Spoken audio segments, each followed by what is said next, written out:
Wisata ini membuat orang-orang Israel beramai-ramai terbang ke Uni Eropa Arab, khususnya di Dubai.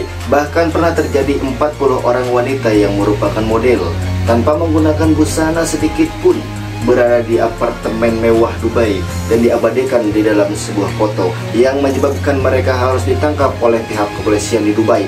Maka timbul sebuah pertanyaan, banjir ini disebabkan oleh cuaca yang sangat ekstrim atau ada hal yang lain yang membuat hal tersebut terjadi, atau ini merupakan teguran dari Allah Subhanahu wa Ta'ala? Simak video ini sampai selesai agar tidak salah paham dan tidak salah dalam memahami. Assalamualaikum warahmatullahi wabarakatuh. Hamdan wa syukranillah wassalatu wassalamu ala rasulillah wa ala alihi washabihi wa mawalah, amma ba'd.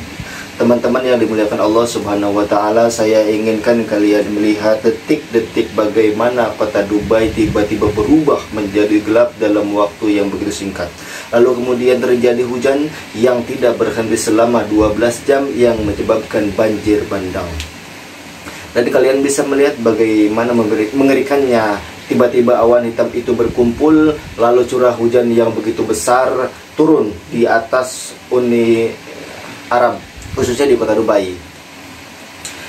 Data ISN menyebutkan bahwa hal tersebut adalah merupakan curah hujan selama 1 tahun yang terjadi hanya 12 jam saja. Dan kita semua tahu negara di Jazirah Arab, salah satunya Uni Emirat Arab ini adalah satu negara yang bagaimana curah hujannya ini sangat sedikit karena negara ini berada di atas padang pasir. Tetapi Allah Subhanahu wa Ta'ala melebihkan negara ini dengan menjadi sebuah yang menghasilkan banyak minyak, sehingga negara ini negara yang sangat kaya. Nah, teman-teman yang dimuliakan Allah Subhanahu wa Ta'ala, saya teringat hadis Nabi Shallallahu Alaihi Wasallam ketika salah seorang sahabat Nabi yang bernama Abu Ubaidah datang dari Bahrain, dan ini merupakan rangkaian hadis yang diriwayatkan oleh Imam Bukhari yang cukup panjang. Ketika Abu Ubaidah membawa harta dari Bahrain, lalu kemudian waktu itu Rasulullah Shallallahu Alaihi Wasallam salat subuh bersama sahabat yang lainnya. Selepas dari salat subuh, Nabi mau meninggalkan sahabat, tetapi beberapa sahabat menghadang Rasulullah Shallallahu Alaihi Wasallam. Maka waktu itu Rasulullah Shallallahu Alaihi Wasallam tersenyum kepada para sahabat dan mengatakan, sesungguhnya aku mendengar bahwa Abu Ubaidah membawa sesuatu. Maka para sahabat menjawab, benar ya Rasulullah. Maka Nabi Shallallahu Alaihi Wasallam melanjutkan sabdanya, bergembiralah atas sesuatu yang bisa mempermudah kalian. Tetapi Nabi Shallallahu Alaihi Wasallam melanjutkan sabdanya dengan mengatakan, demi Allah, sesungguhnya aku tidak takut bahwa umatku ini akan diberi kemiskinan, tetapi yang aku takutkan adalah ketika dunia dibentangkan kepada kalian sebagaimana dibentangkan kepada orang-orang terdahulu, dan kalian berlomba-lomba sebagaimana orang-orang terdahulu berlomba-lomba mengejar dunia, lalu dunia membinasakan kalian sebagaimana binasanya mereka orang-orang terdahulu. Nah, teman-teman yang dimuliakan Allah Subhanahu wa Ta'ala, hari ini apa yang disabdakan oleh Rasulullah Shallallahu Alaihi Wasallam tampak nyata dalam pandangan kita. Apa yang diperlihatkan terhadap negara-negara Arab ketika Allah Subhanahu wa Ta'ala uji mereka ini dengan kekayaan daripada hasil minyak buminya.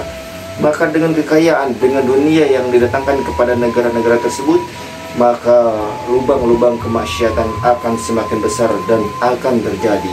Dan salah satunya adalah wisata hubungan badan yang terjadi di Dubai, berhubungan juga dengan hubungan yang resmi dengan Israel, sehingga banyak orang-orang Israel beramai-ramai terbang ke Dubai untuk melakukan wisata tersebut. Naudzubillah tsumma naudzubillah min dzalik.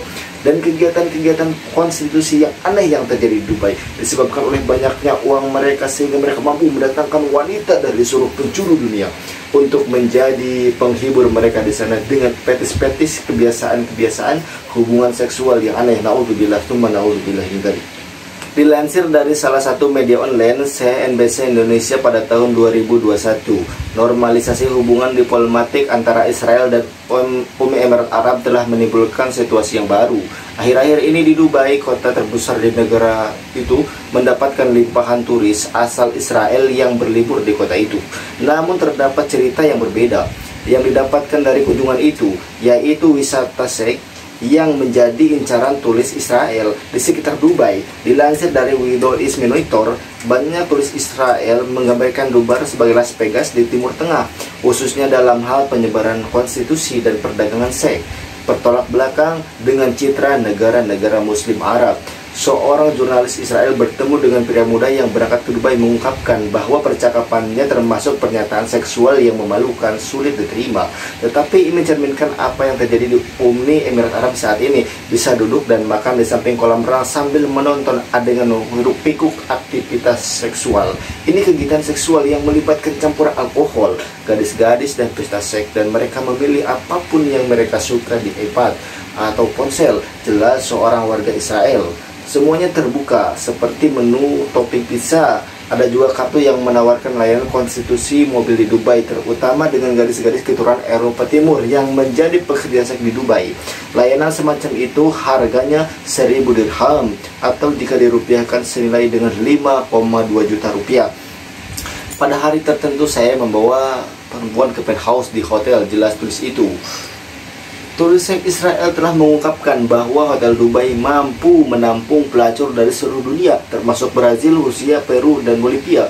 Harganya lebih dari 700 US dollar. Tiket masuk klub adalah 1.000 shekel atau 4,3 juta rupiah per orang.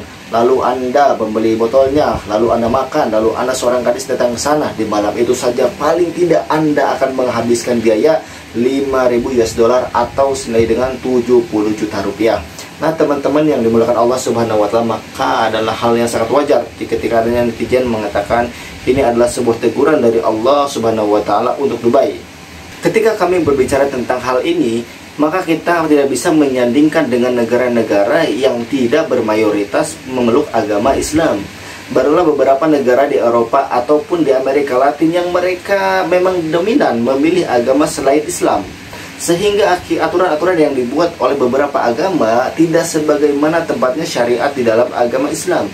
Tetapi justru menjadi sebuah pandangan yang sangat aneh jika sebuah negara yang mayoritas muslim, bahkan etnisnya adalah orang-orang Arab, tetapi bagaimana perlakuannya sebagai orang-orang jahiliyah terdahulu yang belum mengenal agamanya Allah Subhanahu wa Ta'ala. Islam sebagai agama yang dibawa oleh Nabi Muhammad SAW adalah agama untuk seluruh alam, rahmatan lil alamin, bukan hanya terhadap satu golongan, bukan hanya terhadap satu negara.